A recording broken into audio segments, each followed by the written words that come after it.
In 2022, I went to the Expo in Dubai, and actually I went there with a lot of skepticism because I thought maybe Expo is a bit outdated or not relevant anymore.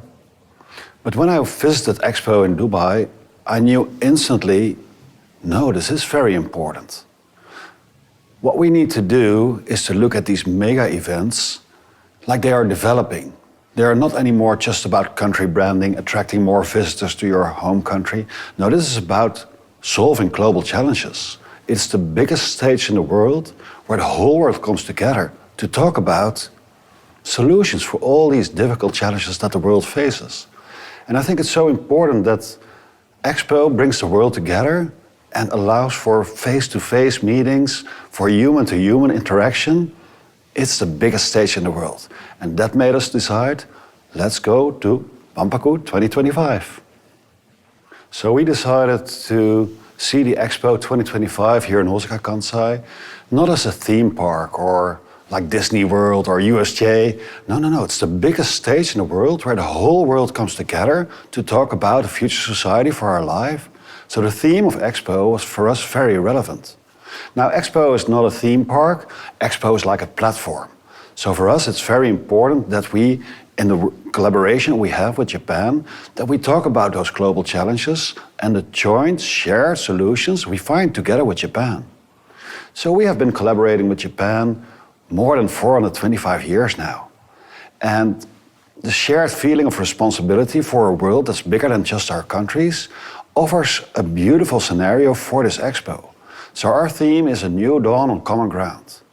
We believe that the world is dealing with global challenges, like pandemics, like climate change, and it's a hard time.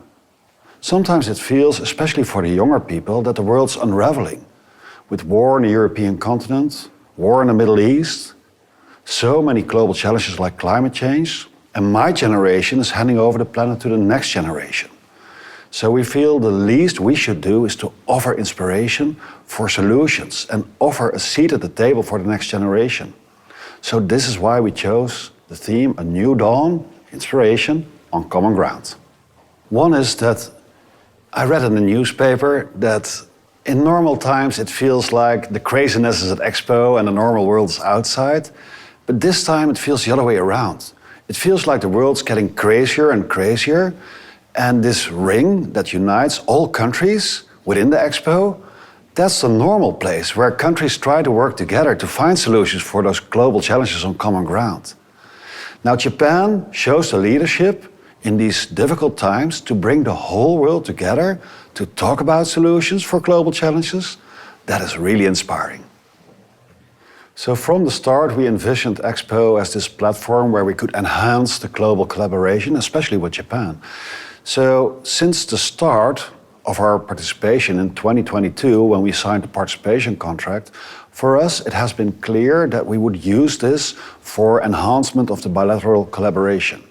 So we talk already with an intense network in Japan and the Netherlands on climate change. We have so many companies and universities and governments working together on the energy transition. We have such a great collaboration on food security, on life science and health, on high-tech, digitalization. So those themes are for us very important. And it's not just about showing a beautiful visitors experience, it's also all about this room where we are right now, where we had over 141 events during Expo, more than 225 event days, most of them stacked one on top of the other. So we had 6 big missions. Our King came, our Prime Minister came, so many ministers, vice ministers, over 300 delegates from businesses, startups, universities, cultural institutions. Every day this has been a beehive of activity, intensifying the collaboration. Because for us, it's not just about inspiration for change, it's also about delivering change. And to do that, you must enhance the collaboration between the networks in Japan and the Netherlands. Now, those 425 years of relations, that gives us a solid background. More than 2 centuries during the Sakukuchi Dai, the period of self-isolation of Japan, Deshima in Nagasaki Bay was the only window to the Western world. And the Western world learned so much from Japan during that time. And the other way around, so many Things from the Western world, medicines and also navigational skills, came through Deshima to Japan. Now this strong background that we celebrate this year, for 125 years of relations, it has been a beautiful anchor point for our participation. Now we're almost at the end of Expo, and over 1.2 million people visited the Netherlands Pavilion. And our visitors' experience tells the story about the Netherlands, a country below sea level, and how we try to find a solution. Now, if you try to protect your own house with sandbags and you have a big flood, you're going to die anyway. So the only solution really is to work together. So that mindset, if a problem is too big for yourself to solve alone, try to work together with your friends and you can build amazing solutions. That's the narrative here. Now this mindset we bring to Expo. Try to solve global challenges by working together. And we did a lot of visitor surveys, and people in Japan that visited the Netherlands Pavilion, they understand this message. It resonates with them. They feel that even though we live in a time where more and more people say, oh, my country first or my people first, no. People here in Japan, they understand, like we, the people from the Netherlands, that we need to work together. The challenges we face are challenges for humanity. It's a shared responsibility. So this feeling of togetherness we have with Japan, it's such an amazing feeling. And at the end of our visitors' experience, we always ask visitors, if we stand in front of the Yakusoka mirror, we talk about global challenges, governments, big companies, but what are you doing? What is your promise to inspire the next generation for a new dawn on common ground? And people carry this orb and they stand in front of the Yakusoka mirror and they make their own promise. How to inspire the next generation for a new dawn on common ground. And then they step into the circle of common ground. And suddenly the rhythm in the orbs that they're carrying is aligning. They closed their eyes, they made a promise, they opened their hearts, and suddenly there's only one rhythm, one heartbeat. And that's the power of 1.2 million promises to change the world for the next generation. So before preparing for the participation of Expo, always the pavilion itself is maybe the most important calling card. It shows who you are. And if our story is about sustainability and about inspiring the next generation, for this new dawn on common ground, the pavilion should not be a pavilion that you throw away after 6 months. We wanted to have a pavilion that would last a lifetime. Now, when you look around at this pavilion, you can see that the whole pavilion is created in a way that each component has a dry connection with the other components. It's not welded, it's not glued, it's just screws and bolts. So that means that after Expo, each part can be taken apart very easily. And each part has a unique identifier. So it's in a system called Madasta, so you can check where the part was, what it was made of, and what the quality is. So each part can be reused in new construction projects.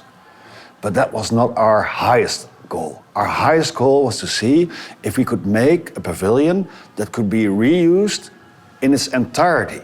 So we are so happy and proud that on May 20th, the day before our National Day, we could announce that Pasonakomi has the intention to buy the whole pavilion and to give it a second life on Awachishima. So after Expo, we're gonna disassemble it, ship it to Awachishima, half an hour from here, and then we're gonna reassemble it there.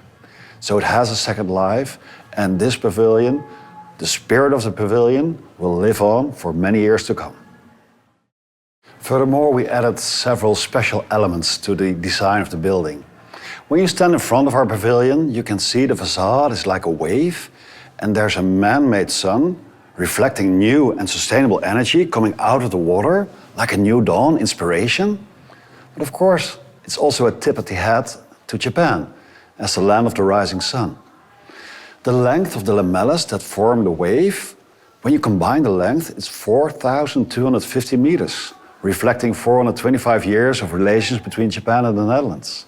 And when you're on top of the ring and you look down on the roof of the pavilion, you can see it's a rectangle and the sphere in the middle is like a circle. It's like the Japanese flag. So we have many little of those elements. But maybe the most beautiful one We know that in Expo 1970, it was like a turning point in Japanese history. So after the Second World War, Japan rebounded, and people call it an economic miracle, but I call it also a social miracle. Because what happened was that after the war, Japan turned outward again. And after many businessmen and many government leaders went into the world, 1970 was the first occasion for a whole young generation of Japanese people to meet with the rest of the world while the Expo 1970 came to Osaka. Now, I talked to many businessmen and many government leaders in Japan, and many of them are in an age category that they visited Expo 1970 as a young child. So the impression it made on them, it changed them for a lifetime. It changed the whole generation. Young people that came there saw the US moon rock and want to become an astronaut, or the first mobile telephone, want to become an engineer. And my friend, Professor Sawa, he came there as a young boy and he wanted to become a doctor, and now he's one of the rock stars at Expo 2025, showcasing that beautiful miniature heart in the Persona Pavilion. Now, stories like that are so inspirational. That's what Expo can do to a young generation. So we wanted to pay a tribute to that Expo. So the sun, the man-made sphere in the middle of our pavilion, has exactly the same size, the same diameter as the golden face on the Taiyo no To. So the Tower of the Sun has three faces, one on the back looking at history, one on the belly looking at today, but the golden face, it looks at the future. And the future that they were talking about in 1970 is our time now. So we live in the future that they were envisioning. So we were so proud also to host an event where we brought together the people that served in the Netherlands Pavilion in 1970, and we brought them here to this pavilion to meet up with the people working in the pavilion in 2025. Expo is not just a legacy of buildings, it's also a legacy of people that work on Expo. So we had so many special events that we will never forget. We had so many moments where we interacted with our network and the many visitors of Expo. And also outside the venue in Osaka, we had a beautiful exhibition in Osaka Castle where we talked about 425 years of relationship between Japan and the Netherlands and showed amazing artifacts that has never been brought together before. And in 3 weeks' time, over 179,000 people visited the exhibition. I also remember the wonderful DJ dance event. It's so big in the Netherlands and people in Japan love it so much. At the Expo Matsuri, we had an event where 11,000 people danced with Miffy ears. It was so much fun. And talking about Miffy, she has been so important for us. So we want to talk also to the youngest generation. And Miffy-chan, she's very popular. She's from the Netherlands. And she's quite a lady. She's not a mascot. She's our kids' ambassador. All through the pavilion, there are small booklets where Miffy-chan explains the story of the visitor's experience in easy to understand Japanese and easy to understand English. And she's really connecting with young people and old people. We had many limited edition Miffys, over 50,000, and they are selling out so fast, so we can't keep up with the production of them. People love Miffy. And the same goes for many beautiful things that we have in our shop. And I was amazed, honestly speaking, even though I'm living here already for 4 years in Japan, how much people want to buy at Expo. And this is not just about Miffy dolls, it's also about herring, nishin. People love nishin, and you eat it like this.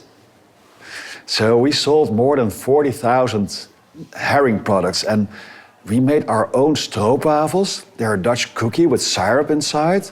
It smells wonderful. If you enter the shop, you will immediately smell it, how nice it is. And we sold more than 150,000 of them. So also these little things, they help to connect with the Japanese audience. And I believe, we touched the heart of many people. Already now, the last days of Expo, so many people come up to me when I walk on the Expo side. And they thank us, and some of them start crying because Expo is almost over. So many beautiful memories for so many people here at Expo. So if we go back half a year before the start of Expo, and we look back at what media was writing then, in newspapers, on television broadcast, if we have a proper recall of the overall sentiment on Expo, it was very negative. It was so skeptical. And I was kind of surprised by that. it seems like people were not willing to take the risk to do such a big investment that is Expo. And actually, the average people, the normal people of Osaka, Kansai, Japan, all of them who visited Expo, they were the ones that turned around the sentiment. From the very first day that people came here, they started posting on SNS. Actually, Expo is quite nice. Oh, I've had a great time. That ring is beautiful. I could really recommend to go there. So after a couple of weeks, it started to kick in, also with regular media, newspapers, TV stations. No, we should start writing different kind of stories because Expo is kind of amazing what's happening there. Now, this turned in half a year into an experience where at the final weeks of Expo, more and more people, over 240,000 a day, are here at Expo. It's kind of overcrowded, to be honest. But it shows you that people have a deep fear of missing out. The Expo is ending and they want to get a piece of it. Now, that kind of success, that was unimaginable a year ago. A year ago, before the start of Expo, it was all about failure, not enough tickets being sold, there will be delays, there will be cost overruns, it's not going to work, the country pavilions will not be ready in time, who's to blame? That was the sentiment. Now, this is very important because for all of us international participants, especially from democratic countries, it is so important that Japan has made it a success. Because we live in a democracy, and a democracy means that newspapers, media will be also critical.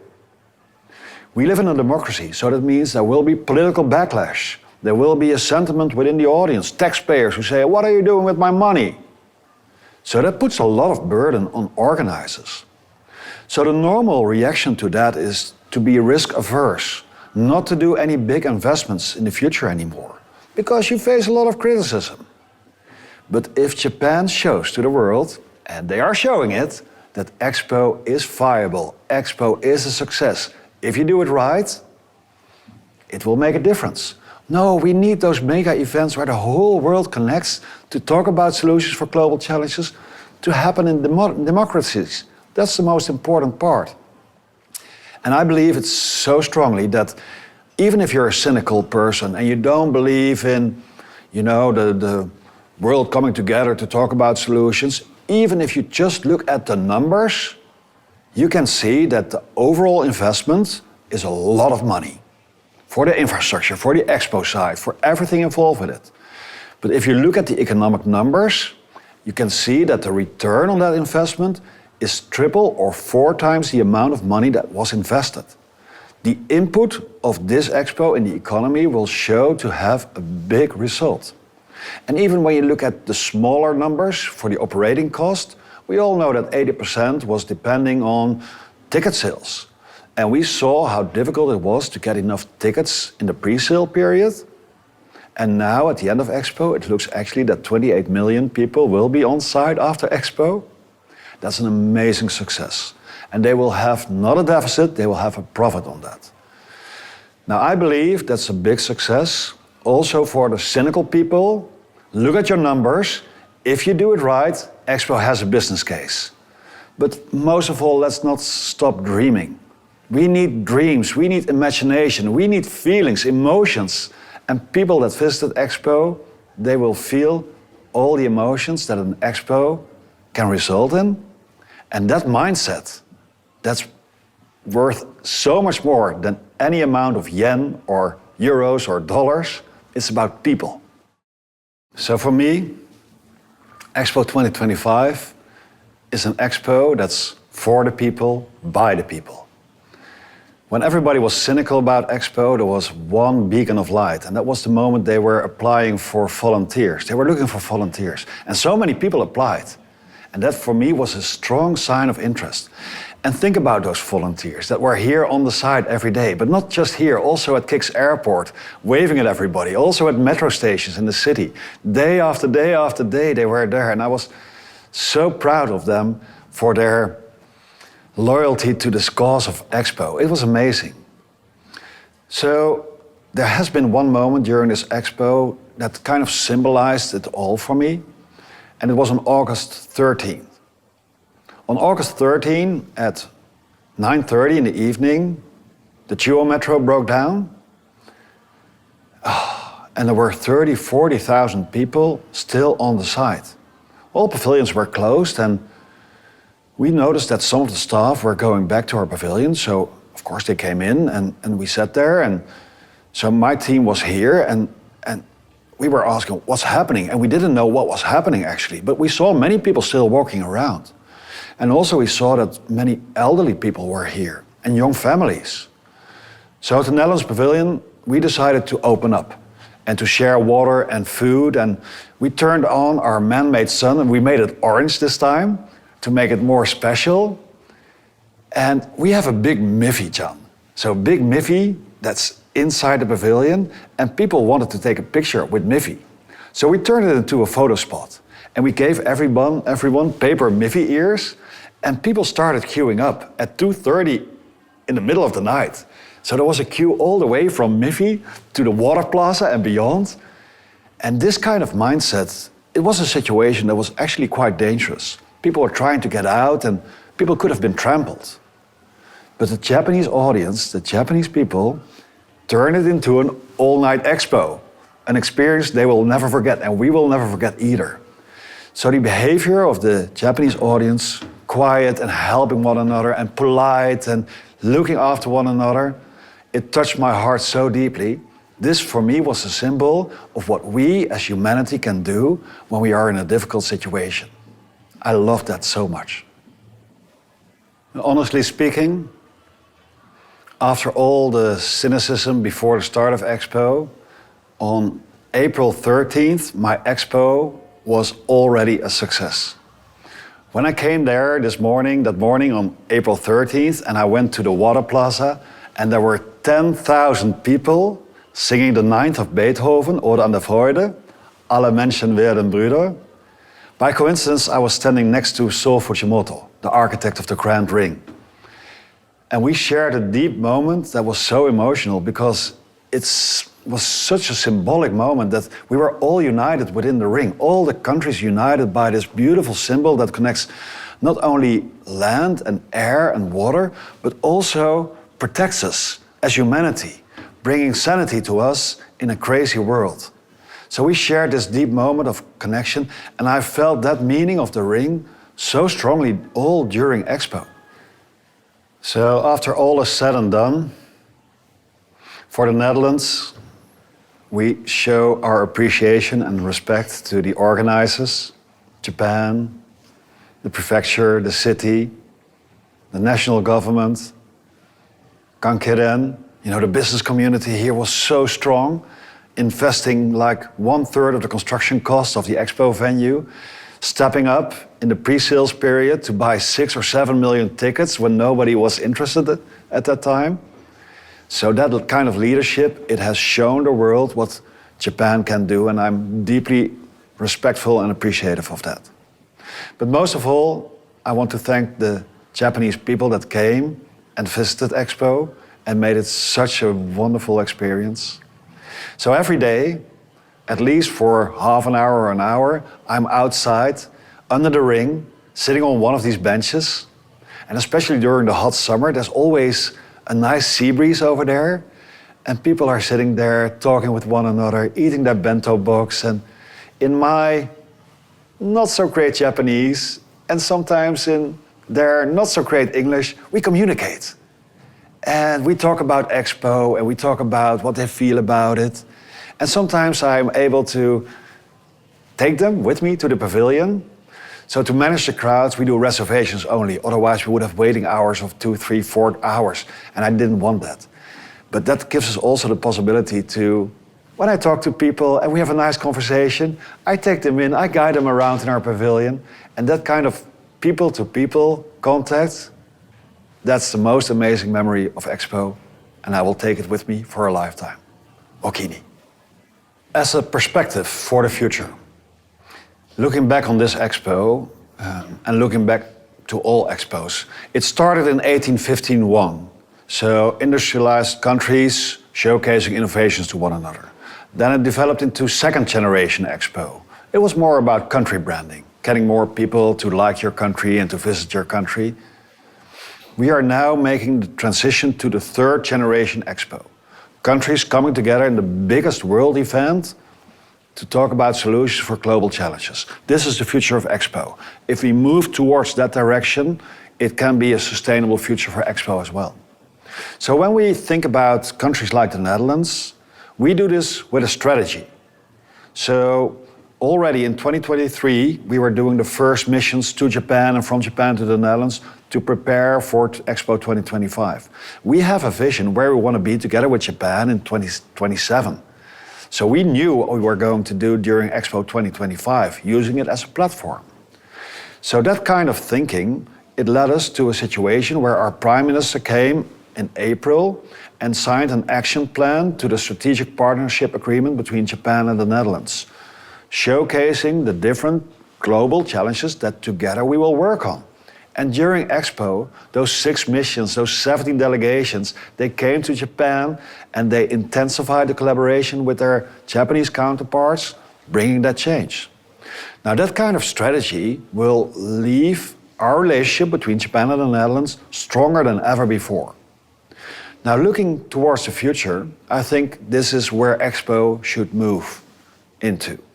That means more emphasis on sustainable architecture, circular architecture, not throwing away after Expo everything that we've built. More emphasis on thematic weeks, more emphasis on multilateral programs. This Expo tried to organize thematic weeks, but we were late with our program. We were late with setting up those big conferences. We were late bringing those multilateral conferences together. And that's a missed opportunity. So for the future, my recommendation would be to Expo Riyadh 2030, be ready early 2028 with your multilateral approach. Be early with those big conferences that you can organize within the Expo venue and outside the Expo venue. Countries like the Netherlands, we plan ahead. So already 2 years before, if we don't feel there's enough organized by the organizers, we're going to do it ourselves. And then it's going to be more bilateral. That's a big success, but it can be much more. So let's look into the future and build towards the third generation Expo, where the whole world meets together, solving global challenges on common ground. That's the bright future. So during 184 days of Expo, we always said, "Minasama, Oranda pavilion, kite ya!" And now Expo is over. We want to say, "Minasama, arigatou gozaimashita." Okini.